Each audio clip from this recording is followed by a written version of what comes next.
I'm Helen Pleasance. I'm a senior lecturer in creative writing at York St John University. I teach across the creative writing programme from first year to MA modules, but my specialism is creative non-fiction. I teach our second year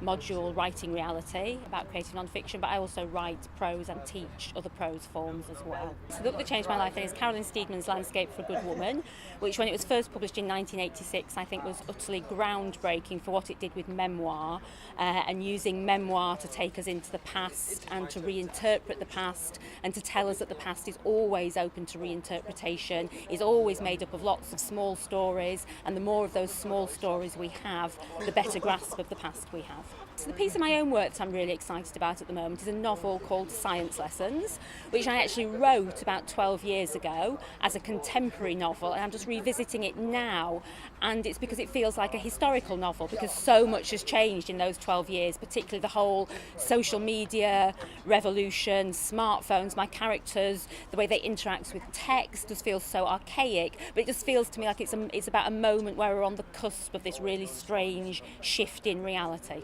My top writing tip, which I've actually stolen from Anne Enright, the author, is 200 words a day. So for most writers we think, oh, we struggle about how much to write, and she says, well, even if you only write 200 words a day, at the end of a week you've got 1,000 words, at the end of a year you've got 50,000 words, which is a big chunk of creative writing. That's nearly a novel, and you've had 2 weeks off and not worked weekends and not taken into account all the days when you'll probably write more than 200 words.